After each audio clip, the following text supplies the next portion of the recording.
Olá, telespectadores, sejam bem-vindos ao programa Ecologia em Ação, que nesta semana nós vamos conversar um pouco com vocês sobre o frio. Nós estamos no inverno e o inverno desse ano está bem forte, principalmente pela umidade, pelo dia escuro, e isso provoca muita irritação em muita gente. Está matando os velhos. Então é dor no joelho, é dor nas costas, é dor de cabeça, tem que pôr chapéu, porque é muito frio, os carecas sofrem mais. Mas vamos falar do frio aqui no Brasil, no sul, o frio no Chile, que eu convivi com o frio no Chile e na Argentina, e o frio na Alemanha. Então, quando eu tinha meus 23 anos, formado como engenheiro agrônomo, eu conquistei uma bolsa de estudos para fazer o meu practicum na Alemanha Ocidental. Na época a Alemanha estava dividida, ainda não tinha acontecido a unificação. E eram tempos bem difíceis. A viagem eu fiz de navio, com um navio argentino, o nome era Yapeyú. Ele levava do Rio de Janeiro até ao porto de Hamburgo, levava 12 dias. Então entramos no navio no Rio de Janeiro, embarcamos com 40 graus no dia 4 de fevereiro de 1961. E à medida que os dias iam passando, os dias iam ficando mais curtos e mais frios. A chegada em Hamburgo, entrando pelo rio Elba, quando o navio entra no Elba, já vem algumas embarcações, encostam no navio e vão tirando as malas, as bagagens dos passageiros. Era assim, não sei como é hoje.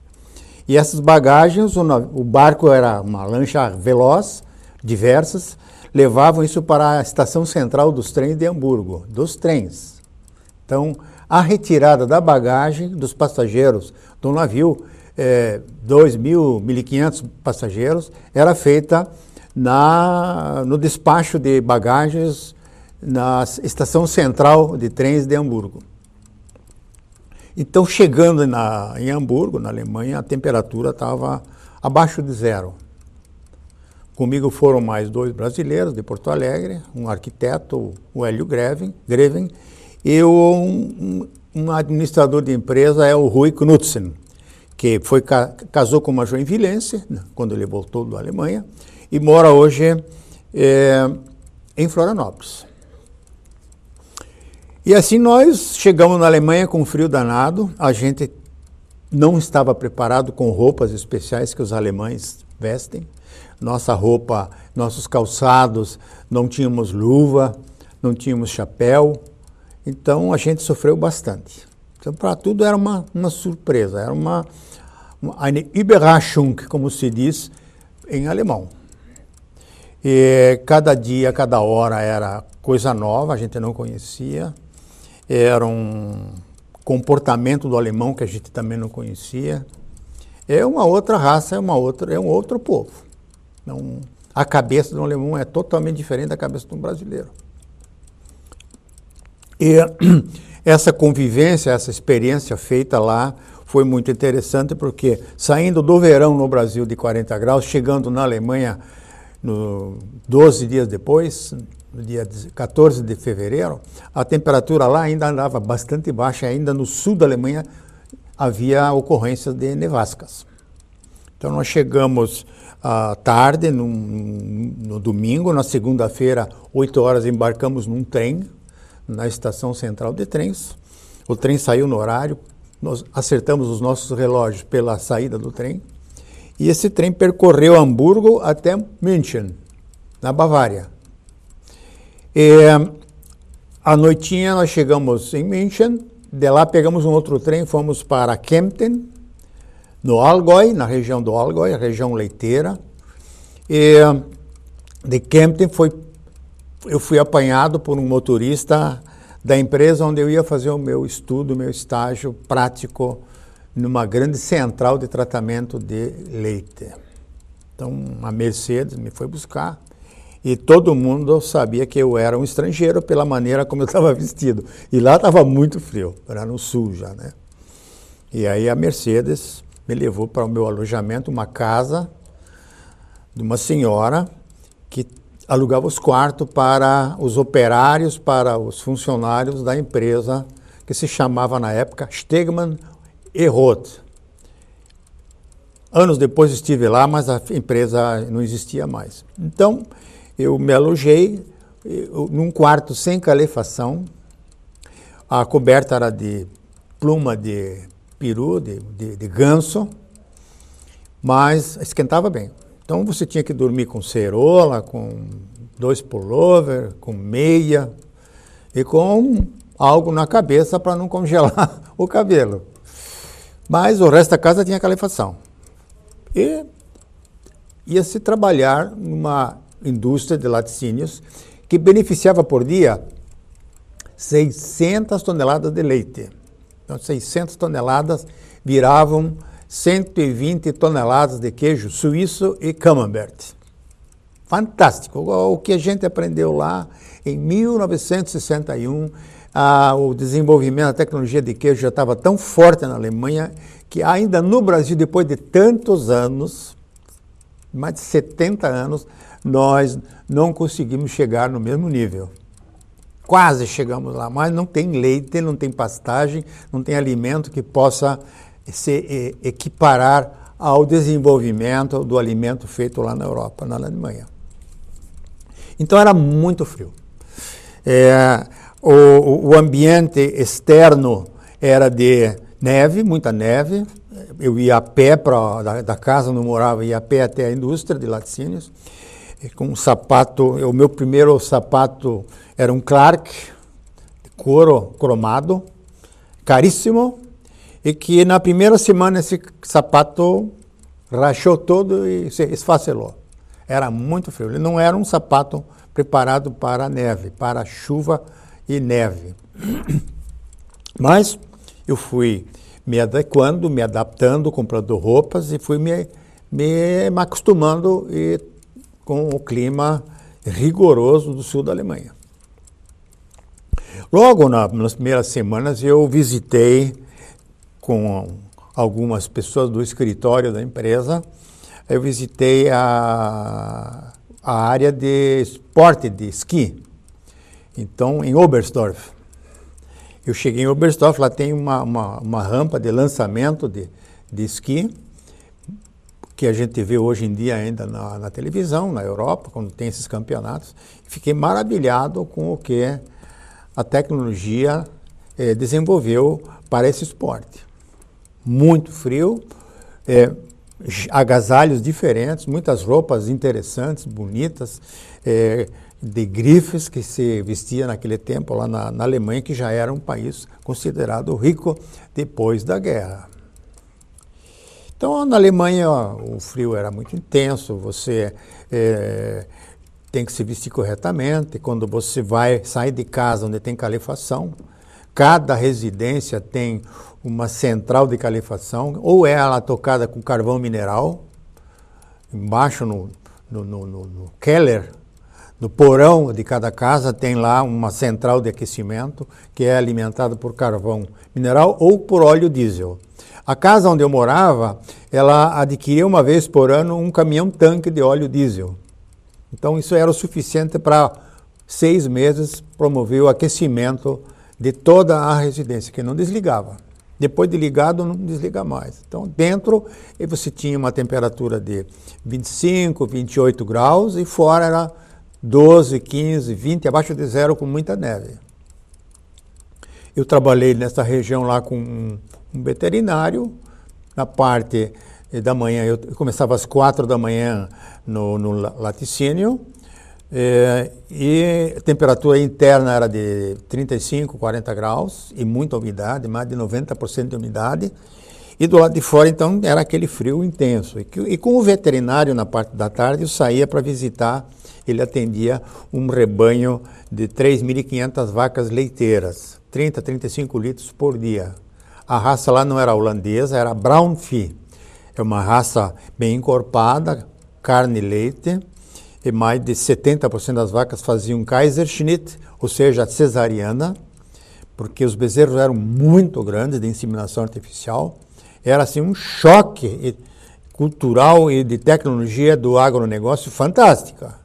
Eu tinha trabalhado um pouquinho na cooperativa de laticínios em Joinville, na cooperativa mista Dona Francisca, e ali eu vi a parte de pasteurização do leite, era só 25 mil litros por dia, era o que a nossa bacia leiteira em Joinville produzia naquele tempo. Hoje não tem mais nada. Mas era muito interessante. Você, quando saía de um estábulo com calefação, com o gado todo estabulado, durante o inverno inteiro, não saía, esse veterinário, então, dizia assim, eu acho que nevou. Nós vamos ter problema de trânsito, de locomoção com o carro. Realmente saía, e quando você passa por um período de nevasca forte, todas as estradas ficam brancas, pastagem, estrada, tudo é neve, você não tem mais nenhum referencial. Aí eu perguntei para o veterinário, era o Kreiter, Dr. Kreiter, eu digo, mas como é que agora nós vamos achar a estrada? O que você acha como é que eu vou achar a estrada? Não tenho a mínima ideia. Aí ele está vendo aquelas estacas ali? São as balizas aonde está a estrada. Então, todas as estradas eram balizadas. Mas, uma experiência fantástica, e nós não alcançamos até hoje, passado tantos anos, o nível tecnológico que os alemães já praticavam nas suas propriedades rurais de produção de leite, nos cultivos de batatinha. Era fantástico isso aí. Mas vamos chegando ao fim desse primeiro bloco e vamos convidando vocês para escutar mais um pouco da história minha quando estive na Alemanha enfrentando o frio. Até lá.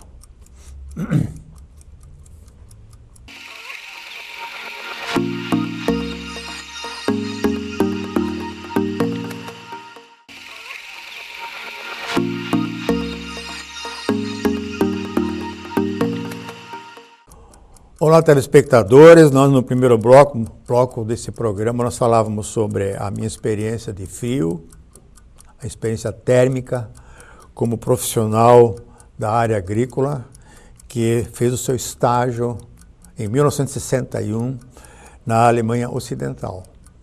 Mas eu vou agora passar um outro cenário, que é um cenário de frio na Argentina e no Chile. Eu, por diversas vezes, no verão, fui para o Chile, cruzando os Andes e passando pela Argentina, entrando por Mendoza. Mendoza, então, fica na base, no pé dos Andes.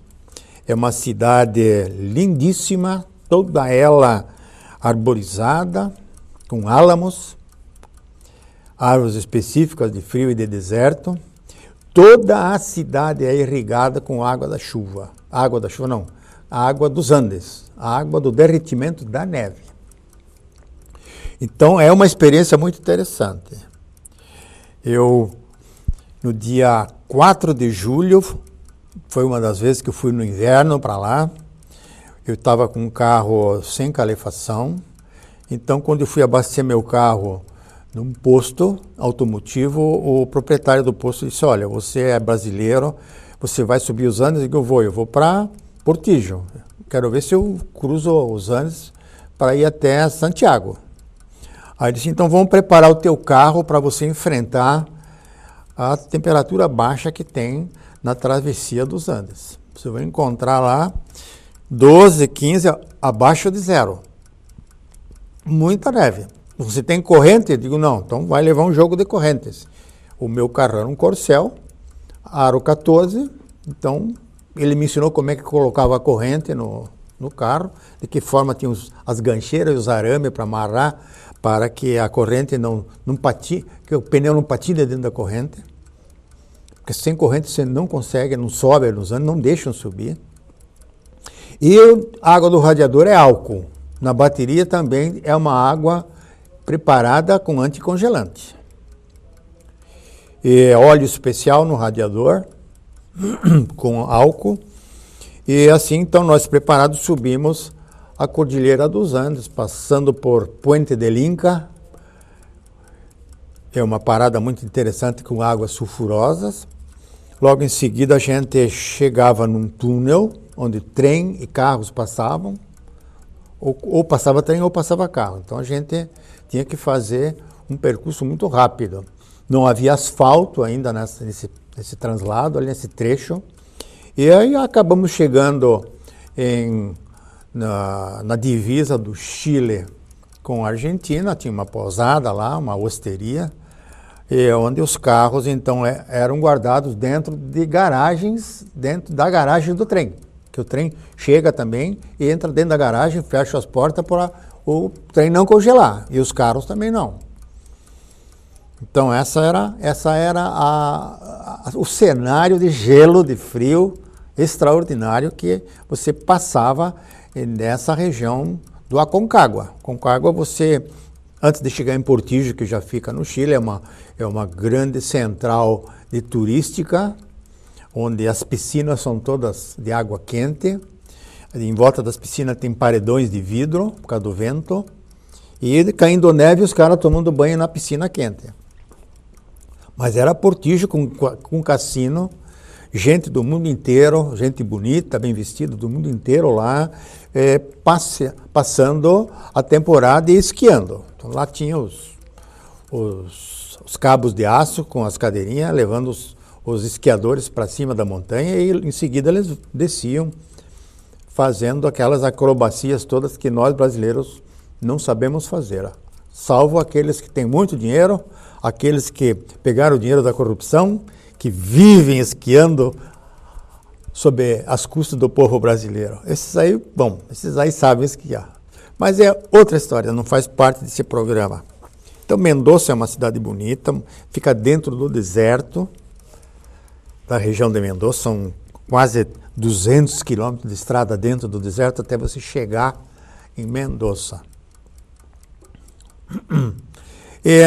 Uma vez passado os Andes, você desce uma cordilheira em Los Caracoles para chegar em Los Andes.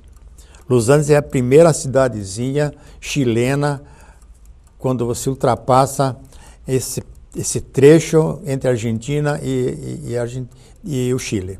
Então, de Los Andes, em seguida, vem a cidade de Santiago, Valparaíso e assim por diante. Mas, numa das viagens que eu fiz para o Chile, eu fui de motorhome, de camper. E foi no dia 12 de dezembro, não sei de que ano.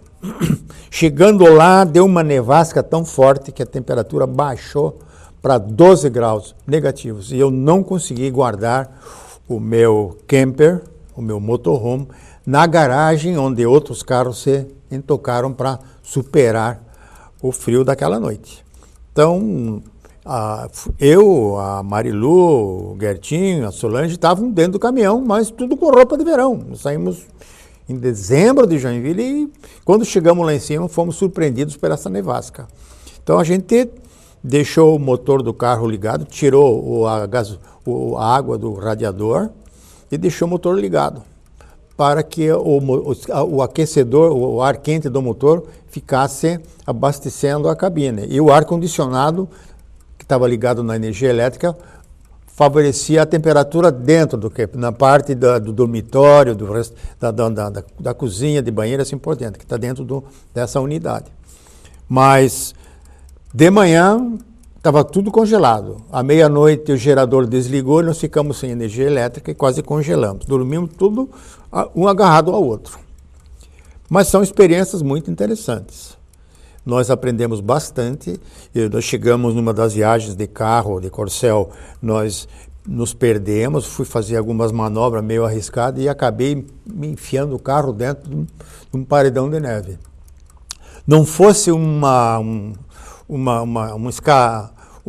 comboio militar que viu o nosso carro dentro da neve e a gente não podia abrir as portas, estávamos presos lá dentro com o motor ligado para não congelar, ou nós fomos puxados por um cabo de aço, por um caminhão, para fora, para nos colocar na estrada e nos despachar para baixo, onde estava menos neve. Então são experiências assim fantásticas, fantásticas.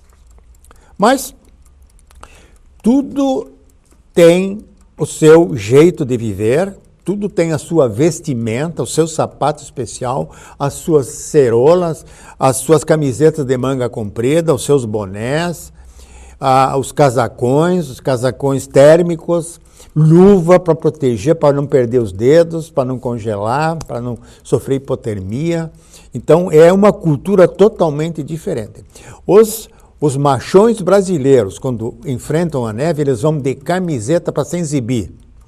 Um cemitério está cheio de brasileiros que se meteram a besta sem se agasalhar corretamente, tiveram problema de tuberculose, de infecção de pulmão, de congelamento de dedos. É violento essa questão do frio, de congelante, frio congelante. Mas, voltando para o Brasil, e eu vou fazer uma referência a um tempo que eu morei em Lages, visitei nesse tempo São Joaquim, morei um ano em Lages, no ano de 1964, ano começo dos governos militares. E nós passamos no Brasil mais frios que os europeus e os outros povos de clima temperado, do hemisfério norte. Então, todas as casas, ônibus, trens, táxi, cinema, supermercado, lojas, tudo tem calefação. Tudo é tocado a óleo diesel e tocado a carvão. Hoje é gás, hoje são as centrais de incineração das cidades maiores da Europa, que incineram todo o lixo para produzir vapor, para descongelar o gelo das ruas e das estradas. Vocês vejam a quantidade de energia gasta por um europeu, onde o clima é temperado. É a Hungria, são os países escandinavos, tudo é muito frio, muito frio. Então, como eu falava no começo, a casa onde eu morava na Alemanha, uma dessas casas onde eu morei, ela recebia um caminhão-tanque, vocês imaginem, óleo diesel a R$ 13,50, 10 mil litros, dá R$35 mil por 6 meses de diesel para aquecimento. Essa conta nós não temos aqui. Tem que ganhar muito bem na Europa para não morrer no inverno. Então, muito brasileirinho meia boca que acha que vai sobreviver lá, volta em seguida. Não consegue sobreviver no inverno. Não consegue. Não tem morador de rua lá, como tem aqui. Aqui o clima favorece, tem banana em tudo que é terreno. O cara não mora de fome nem de frio. Então tá aí. Mas em Lages, você ia num restaurante, janelas escancaradas, porta aberta, temperatura externa 2, 3 graus abaixo de zero, e dentro do restaurante sequer tinha uma estufa ou uma lareira ligada. Então os caras não fecham janela, até hoje não fecham janela em Lages e em São Joaquim. Naquele tempo, na década de 60 em Lages, em São Joaquim, não tinha nenhum hotel com calefação. Hoje tem, para receber turistas que vão lá. Hoje tem muitas pousadas que têm calefação. Mas a grande maioria das casas não tem, e a janela fica aberta durante o dia. Fica todo mundo em volta do fogão, comendo pinhão e se aquecendo na lenha que está queimando ali no fogão aberto. E tomando chimarrão. Então, passa-se mais frio no Brasil do que em países como o Canadá, onde a temperatura chega a 40 graus negativos. Eu tenho um parente, Pedro Springman, de Jaraguá. Ele trabalha numa cidade onde a temperatura média é muito baixa e o inverno chega a 30 graus negativos, e o Pedro está lá há muitos anos, criou família lá e não quer sair de lá, mas lá ele não sente tanto frio do que quando vem no inverno para o Brasil. E assim são histórias que a gente tem para contar, são experiências muito interessantes. Essa experiência de viajar num navio durante 12 dias também é muito interessante. Se me der oportunidade ainda, eu vou contar os detalhes dessas viagens que eu fiz, ida e volta de navio. Era muito cara a passagem de avião. Na época só tinha o Super G Constellation da Varig, que fazia essas viagens internacionais para a Europa. Era caríssima a passagem, então a gente tinha que ir, era de navio mesmo. Mas fica aí então o programa que está encerrando nesse segundo bloco para vocês aí, como uma experiência de vida. Então, com o frio não se brinca. No frio você tem que se agasalhar. Não vá bancar o machão brasileiro. Caixão, se for assim. Te cuida. Quando você chegar na idade que eu tô, você vai se lembrar desse conselho. Até o próximo programa Ecologia em Ação.